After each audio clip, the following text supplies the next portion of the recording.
الحمد لله والصلاة والسلام على رسول الله وعلى آله وصحبه وما بعد فالسلام عليكم ورحمة الله وبركاته እንግዲህ ይህንን እስላማዊ ዕውቀት የማስቀጠል ሁኔታ የሚለው ልዩ ትኩረት ሊሰጠውና በጣም ሊሰራበት የሚገባ ነገር ነው።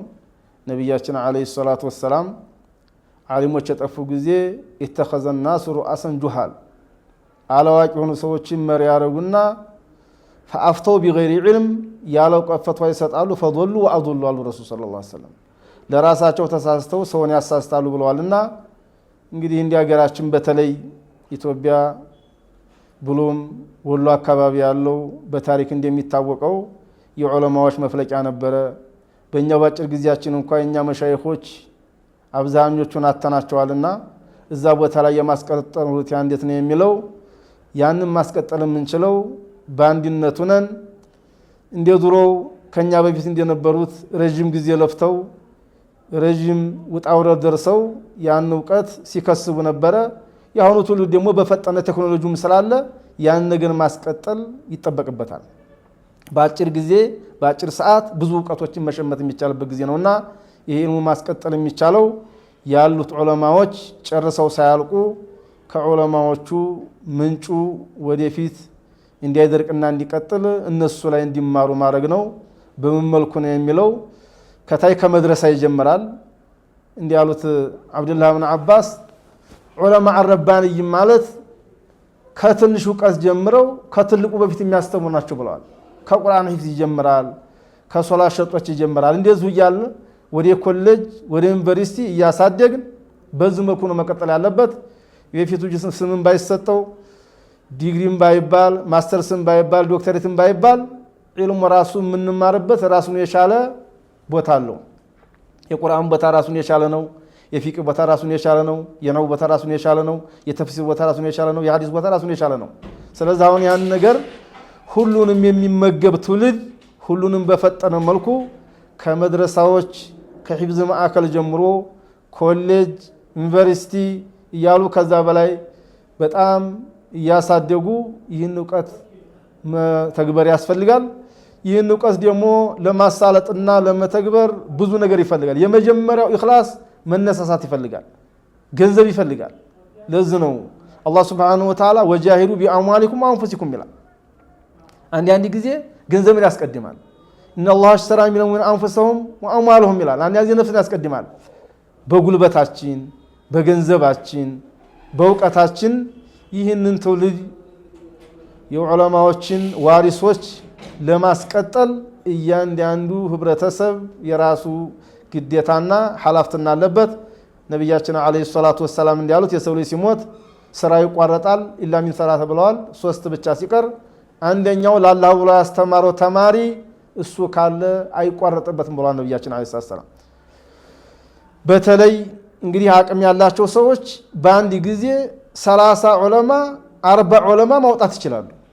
እንደምን አድርገው ያን ስፖንሰር ከሆኑ ዓሊሙ ካስተማረ እነዛ 30 40 ዑለማዎች ሲወጡና ሲማሩ ይሄ ሰውዬ የነዛ ሁሉ አጅር ተካፋይ ይሆናል። ሌላው ረሱል ሰለላሁ ዐለይሂ ወሰለም ስራው ከማይቋረጥ ምንድነው ወቅፍ ነው ብለዋል። ቋሚ የሆነ ነገር ወቅፍ ሲባል ከቁርአን ይጀምራል። እኔ አንድ የሆኑ አባታችን ነበሩና ስለ ወቅፍ ሳወራ ቆይቷልና 20 ብር አመጡና ይቺ በቻለችው ልክ መጽሐፍ ግዙልኝ ብለውኛ ቃሉ። በሰዓቱ 20 ብር መጽሐፍ ትገዛ ነበር። የአማርኛ መጽሐፍ ገዛውኝና ሰዎቻችን እየተቀባበሉ እንዲያነባት አድርጌያለሁ። ቆይቷል ጊዜው። ስለዚህ ከትንሽ ነገር ይጀምራል። ቁርአን፣ ኪታብ፣ መድረሳ፣ መስጂድ፣ ኮሌጅ፣ ዩኒቨርሲቲ ይሄ ሁሉ መፍጠር ይቻላል። ስለዚህ ይህን ዒልም መፍጠር የምንችለውና ማስቀጠል የምንችለው ወደፊት ለትውልዱ በገንዘብም በእውቀትም በጉልበትም ከልቦናችን ስንሰራ የዛ ጊዜና ነው። ደግሞ እኛ ትንሽ የምንሰራ ከሆነ ነብያችን አለይሂ ሰላም من ተቀረበ አላህ እንዲያለው ሽብረን ተቀረብቱ ኢለይሂ ባዕን ዚራአን ተቀረብቱ ኢለይሂ ባዕን እንዲያለው የስንዝር ቀድር ያለኛ ስንንቀሳቀስ በክንድ ያህል ውጤቱን እናያለን። በክንድ ያህል ስትንቀሳቀሱ ደግሞ ባዕን የዝን ያህል ተብሏልና እንቅስቃሴያችን መጨመር አለበት። እንግዲህ መሻይኾቻችን ወደ አኺራ እየሸኘን ነው። ወንድሞቻችን ወደ አኺራ እየሸኘን ነው። እነሱን የሚተካ ትውልድ ከቴክኖሎጂ ጋር አብሮ የተዛመደ የሆነ ዕውቀት በአጭር ጊዜ በአጭር ሰዓት ዕውቀቶችን መቅሰም የሚቻልበት ከመድረሳ ጀምሮ እንዲህ አይነቶችን ነገሮች ማስቀጠል ዒልሙን ዋሪስ ያስፈልጋል። እንግዲህ ነብያችን አለይሂ ሰላቱ ወሰላም ጧሊበል ዒልም ትልቅ ደረጃ እንዳለው ተናግረዋል። ተብሱጥ ለሁ መላኢካ መለኮች ክንፋቸውን ያነጥፉለታል ብለዋል። የሚገርመው ነገር ሌላው ትምህርቱ ሁሉ ማስተርስ ወይንም ደግሞ ሆነ ዲግሪ ወይንም ነገር ደግሞ ወረቀት ከያዘ በኋላ ደሞዝ የሚከፈለው ዒልም ሸሪዓ ግን ገና ቂራ ስትቀራ ነው ደሞዝ የሚከፈለው። يستغفر له ተብሏል። ሁሉም استغفار ያደርግለታል።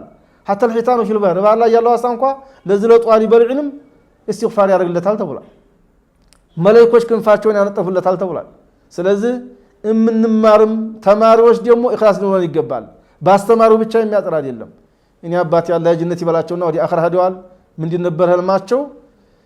ደረሳ ልጅ አላህ እንዲሰጠኝ ነበር የሚሉት አባቶቻችን እንደዚህ ያው ነበር። ስለዚህ ደረሳ መሆን ዒልም ሸሪዓ ተማሪ መሆን መታደል ነው። ለምን ቢባል ትልቅ ክብር አለው። ይሄ ዒልም የሚባለው ነገር የዱንያውንም የአኺራውን ስኬት በተለይ ዒልም ሸሪዓ የሚያሳይ ነውና ዒልሙን ማስቀጠል የምንችለው አንድ ቁጥር መጀመሪያ ከቁርአን ከሂፍዝ ይጀመራል። ኮሌጅ ዩኒቨርሲቲ ያሉ መሻይኾች ከነሱ ከምንጩ እየተማሩ ተማሪዎቹም ደግሞ ትልቅ ነገር መሆኑን አዋቅ አለባቸው። ሰው ዒልም ሸሪዓ ካልተማረ ኢማም አይሆንም። ዒልም ሸሪዓ ካልተማረ ደግሞ ቃዲ አይሆንም። ዒልም ሸሪዓ ካልተማረ ሙአዚን መሆን አይችልም። ከስራ ሁሉ ትልቅ ስራ ደግሞ ኢማምነት ነው። ረሱላህ ሰለላሁ ዐለይሂ ወሰለም ኢማም ነበሩ እና አቡበክር እና ዑመር ኢማም ነበሩ። ለኢማምነት የሚበቃው ዒልም ሸሪዓ ሲማር ነው። ሌላው አኢመተን የዱነ ቢአምሪና ይላል ለማ ሶበሩ ይላል። በእኛ ትእዛዝ እንግዲህ የታገሱ ጊዜና ለዲኑ አርአያ እንዲሆኑና ሞዴል እንዲሆኑ መሪዎች ያደረግናቸው ይላል። ይህ ዒልም ሸሪዓ የሚባለው ደግሞ ይህ እውቀት የሚባለው ዝም ብሎ አይገኝም። ለአስተሲለነ ሰብዐ ዚክሩሙና ፈመን ቃዲት አልአዕማሉ ኢላ ሊሷቢሪ ችግሩን ቻል አድርጎ የሚያስተምሩትም ሰዎች የሚማሩትም ከአላህ ጋር ያለውን ሂሳብ በማድረግ እንደ ሌላው አንድ ክፍል ወጥቼ ሸፍን ያለው የሚባል ሳይሆን ተማሪውም ደግሞ ወረቀቱን ለማያዝ ሳይሆን በኢኽላስ ተማሪዎችም አስተማሪዎችም ይህንን የረሱል ሰለላሁ ዐለይሂ ወሰለም ውርስ እሱን መያዝ አለብኝ የሚል በዚህ በጠንካራ አቋም ገንዘብ ያለው በገንዘቡ እውቀት ያለው በእውቀቱ ይህንን ስናደርግ ማስቀጠል ይቻላል። ይሄ ካልሆነ መሻይኾቻችን እየሞቱ ቦታው ባዶ የሆነ ሰዎች ባዷቸውን ነው የሚቀሩት። ጀናዛ የሚያሰግድም እንግዲህ እንዳይጠፋ የሚያስፈራ ነገር ነው የሚከሰተውና ይሄ እንዳይሆን ከወዲሁ አሁን አልহামዱሊላህ በጊዜያችን ብዙ ዑለማዎች አሉ። እነዚህን ዑለሞች በአግባቡ ልንጠቀምባቸው ይገባል። ትውልዱም ይህን ልዩ ትኩረት መስጠት አለበት። አካዳሚውም እንዲያለ ሆኖ ለዒልም ሸሪዓ በተለይ ልዩ ትኩረት ሊሰጥ ይገባል።